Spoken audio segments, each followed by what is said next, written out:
जय हिंद साथियों। आज हम लोग पढ़ेंगे क्लास 10th मैथमेटिक्स के अंतर्गत दो चर वाले रैखिक समीकरण युग्म का पार्ट 1। दो चर वाले रैखिक समीकरण युग्म जो दिया रहता है, इसमें से समीकरण को हल कैसे करेंगे, इसके अंतर्गत हम लोग प्रतिस्थापन विधि को आज देखेंगे। इसके पहले हम लोगों ने इस अध्याय से, जो अध्याय 3 का है, दो चर वाले रैखिक समीकरण, इस अध्याय से हम लोग ग्राफीय विधि द्वारा समीकरण हल करने का तरीका बता चुके हैं, पढ़ चुके हैं। अब हम लोग दो चर वाले रैखिक समीकरण युग्म के अंतर्गत प्रतिस्थापन विधि द्वारा हल करने का तरीका देखेंगे। लेकिन इसके पहले दो चर वाले रैखिक समीकरण युग्म में जब समीकरण को सॉल्व किया जाता है तो आप किसी भी विधि से सॉल्व कीजिए, चाहे आप प्रतिस्थापन विधि से सॉल्व कीजिए, ग्राफीय विधि से सॉल्व कीजिए, विलोपन विधि से सॉल्व कीजिए या वज्र गुणन विधि से सॉल्व कीजिए, सभी से आंसर हमारा सेम होता है।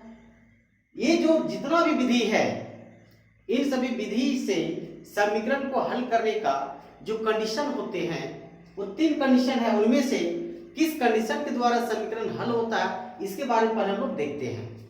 आइए पहले लिखते हैं दो चर वाले रैखिक समीकरण युग्म a1 x plus b1 y plus c1 equal to 0, a2 x plus b2 y plus c2 equal to 0। देखिए यहाँ पर दो समीकरण है, ये पहला हो गया रे दूसरा, इसीलिए इसका नाम है युग्म, है ना। दो चर वाले रैखिक समीकरण युग्म। इसका कंडीशन पर समझेंगे। यदि हम लोग लिखते हैं अनुपातों की तुलना, अनुपातों की तुलना, और यहां लिखते हैं ग्राफीय निरूपण, मतलब ग्राफ कैसा बनेगा, किस कंडीशन में कैसा ग्राफ बनता है, जो कि आप लोगों को पहले बता दिया गया है। यहां लिखेंगे बीजगणितीय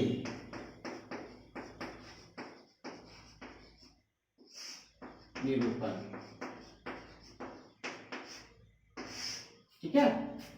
तो देखिए अनुपातों की तुलना में पहला कंडीशन हमारा होगा कि इफ a1 बट्टा a2, a1 बट्टा a2 does not equal b1 बट्टा b2।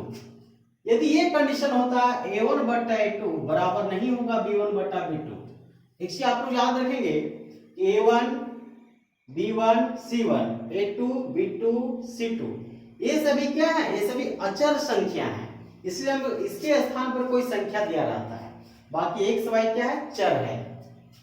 तो ये कंडीशन यदि आता है तो ग्राफ जब हम लोग खींचते हैं, ग्राफ बनाते हैं, तो दो समीकरण है, उसमें से पहला ग्राफ का आलेख यदि ऐसे जाता है तो दूसरा कहीं ना कहीं इसको प्रतिच्छेद करेगा। अर्थात ग्राफीय निरूपण में इस कंडीशन आने के पश्चात क्या होगा, रेखाएं प्रतिच्छेद करेंगी, रेखाएं एक बिंदु पर प्रतिच्छेद करेंगी। इस कंडीशन में यदि a1 बट्टा a2 does not equal b1 बट्टा b2, ठीक है। और इसका बीजगणितीय निरूपण देखते हैं तो इसमें एक अद्वितीय हल होगा,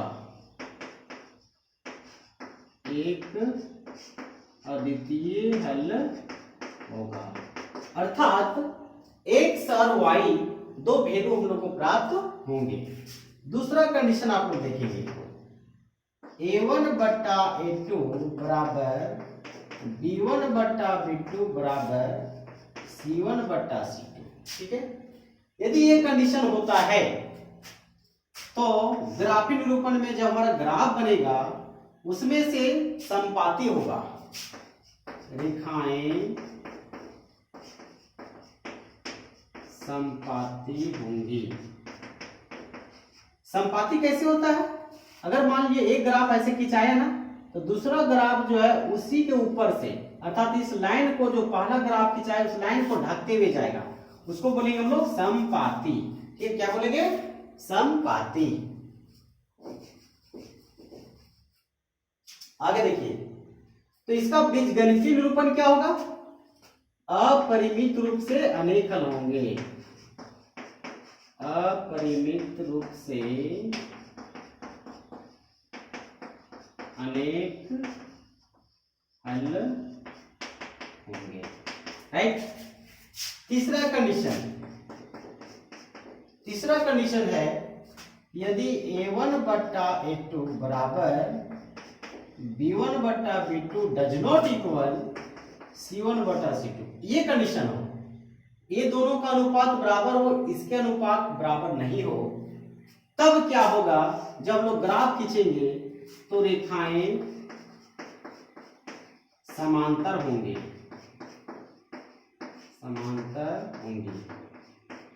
क्या होगी? समांतर का मतलब अगर मान लीजिए एक लाइन ऐसा खिंचाया एक ग्राफ का आलेख, तो दूसरा ग्राफ का आलेख इस प्रकार से बिल्कुल पैरेलल लाइन जाएगा, इसको हम लोग समांतर बोलेंगे। इसी प्रकार से खिंचाता है। कौन सी कंडीशन में? ये कंडीशन में। और इसका कोई हल नहीं होगा, कोई हल नहीं होगा।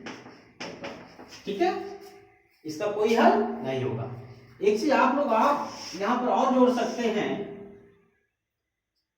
ये कंडीशन होता है, इसको हम लोग संगत बोलते हैं, और ये कंडीशन होता है, इसको भी हम लोग संगत बोलते हैं, लेकिन इसको असंगत बोलते हैं।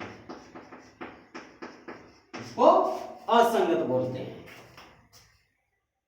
ठीक है, एक संगत की स्थिति में जो संगत आया है, अर्थात रेखाएं जब प्रक्षेप करेंगे रेखाएं समपाती होंगी, इसमें कुछ ना कुछ हल प्राप्त होता है। देखिए यहाँ पे एक अद्वितीय हल होगा, यहाँ पर अनेक हल हो जाएगा। ठीक है, लेकिन कब हल नहीं होगा? इस कंडीशन में, जब रेखाएं समांतर आएंगी, तो ऐसी स्थिति में कोई हल हम लोग को प्राप्त नहीं होगा, वो असंगत हो जाएगा। तो समीकरण जब हम लोग सॉल्व करेंगे किसी भी विधि द्वारा, चाहे प्रतिस्थापन विधि हो, विलोपन विधि हो, वज्र गुणन विधि हो, तो ये कंडीशन के द्वारा हम लोग सॉल्व करेंगे। इसी कंडीशन में जब प्रश्न रहता है और दिया रहता है, तो उसे हम लोग किसी भी विधि से हल कर सकते हैं। साथियों, इसे आप मिटा रहे हैं। आइए हम लोग प्रश्न की ओर चलते हैं।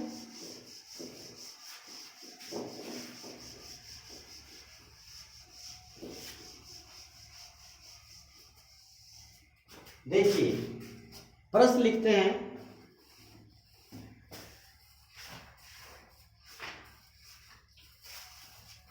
ये अध्याय 3 है, और अध्याय 3 का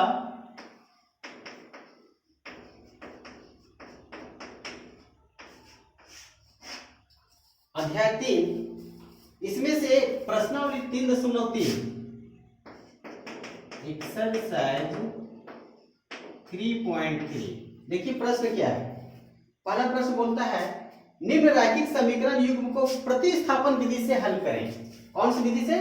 प्रतिस्थापन। प्रश्न आपके सम्मुख यहाँ पर लिखा हुआ है। देखिए पहला काम पहला ही प्रश्न लिखते हैं। प्रश्न लिखा हुआ है x प्लस वाई बराबर 14, फिर है x माइनस वाई बराबर 4। ये हमारा समीकरण दिया हुआ है, एनसीईआरटी बुक है। देखिए प्रतिस्थापन विधि द्वारा जब सॉल्व करने के लिए बोला है, देखिए आप लोग याद रखेंगे प्रतिस्थापन विधि में होता क्या है। प्रतिस्थापन, जैसा कि नाम से पता चल रहा है, प्रतिस्थापन मतलब प्रतिस्थापित करना, किसी एक चर को प्रतिस्थापित करना। ठीक है ना, किसी भी समीकरण का एक चर को प्रतिस्थापित करना, अर्थात एक पद को दाईं तरफ ले जाना, उसे हम लोग समीकरण को हल करते हैं, तो उसको हम लोग प्रतिस्थापन विधि कहते हैं। आइए इसको हम लोग फर्स्ट मानेंगे, इसको हम लोग सेकेंड मानेंगे। ठीक, तो प्रतिस्थापन विधि हम लोग क्या करेंगे, सबसे पहले चलेंगे समीकरण फर्स्ट से, लिखेंगे समीकरण फर्स्ट से। समीकरण फर्स्ट में क्या है, x प्लस वाई बराबर 14, ये दिया हुआ है। x प्लस वाई बराबर 14 दिख रहा है। तो देखिए ये हमारा पहला समीकरण हो गया। तो अब क्या करेंगे कि किसी एक चर को दाईं तरफ ले जाएंगे अर्थात प्रतिस्थापित करेंगे, चाहे x को ले जाइए चाहे y को ले जाइए, अपना जैसा माना वैसा कर सकते हैं। तो हम y को बाईं तरफ छोड़ दिए 14, अब ये प्लस x है दाईं तरफ चला जाएगा तो माइनस x हो जाएगा, चिन्ह में परिवर्तन हो जाएगा। ये हमारा समीकरण नंबर 3 हो जाएगा। कौन सा समीकरण बना? 3 हो गया। पहला दूसरा 2 समीकरण दिया रहेगा, ये तीसरा समीकरण बन गया। अब लिखेंगे जो y का मान आया 14 माइनस x, एक्चुअल में वैल्यू नहीं आया तो लिखेंगे y का मान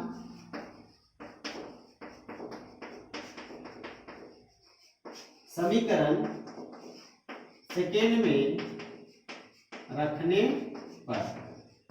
साथियों y का मान आप समीकरण फर्स्ट में भी रख सकते हैं तो आंसर उतना ही आएगा जितना सेकेंड में रखने के पश्चात आएगा, लेकिन नियमतः हम लोग को समीकरण फर्स्ट चले तो थर्ड बना, उसके बाद जो थर्ड का जो वैल्यू है उसको हम लोग सेकेंड में पुट करेंगे। ठीक है, तो सेकेंड में रखने पर तो सेकेंड वाला हम लोग यहाँ पर लिखेंगे x माइनस वाई बराबर 4, ये सेकेंड दिया हुआ। तो किसका मान रखेंगे? y का मान। x हमारा रहेगा माइनस y है तो y मान लिया हमारा आ चुका है 14 माइनस x, तो ब्रैकेट में लिखेंगे 14 माइनस x बराबर 4। y की जगह में y के मान को प्रतिस्थापित कर रख दिए। ठीक है ना, ये x हो गया। अब माइनस से दोनों गुना करेंगे तो माइनस में 14 माइनस माइनस प्लस x बराबर 4। ठीक है ना, अब देखिए x और x जोड़ देंगे कितना हो जाएगा? 2x हो जाएगा। 2x माइनस 14 बराबर 4। माइनस 14 को दाईं तरफ ले जाएंगे तो प्लस में हो जाएगा, यहां बनाते हैं 2x बराबर 4 प्लस 14, तो 2x बराबर 14 और 4 कितना होता है? 18। तो x बराबर हो जाएगा 18 और बटा में आ जाएगा 2, गुना में तो बटा में आएगा 2 9 18, अर्थात x का मान 9 आ गया। साथियों x वैल्यू हम लोग को आ चुका है 9 और y का मान निकालेंगे तो लिखेंगे x का मान समीकरण थर्ड में रखने पर। कहाँ रखने पर?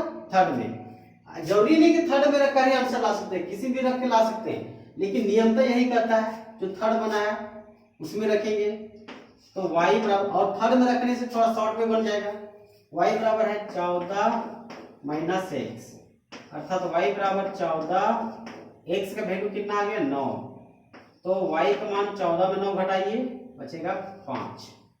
कितना बचा? 5। साथियों यही हमारा आंसर हो गया, एक जगह आंसर कर देंगे। अतः x बराबर 9 है ना और y बराबर 5, ये हमारा क्या हो गया? उत्तर हो गया। अब हम लोग कैसे जाने कि हमारा आंसर सही है? उसके लिए जो वैल्यू है उसको हम लोग पुट करके देख सकते हैं। यहाँ पर क्वेश्चन में देखिए x प्लस वाई बराबर 14 आना चाहिए, तो x प्लस वाई दोनों को जोड़ेंगे, x वैल्यू 9 और प्लस वाई की वैल्यू 5, प्लस वाई है तो 9 और 5 14 आ रहा है। या फिर सेकंड समीकरण देखिए घटने पर कितना आना चाहिए? 4 आना चाहिए, इसको घटा देखिए x माइनस वाई अर्थात 9 माइनस 5 कितना बचेगा? 4, अतः हमारा आंसर सही है।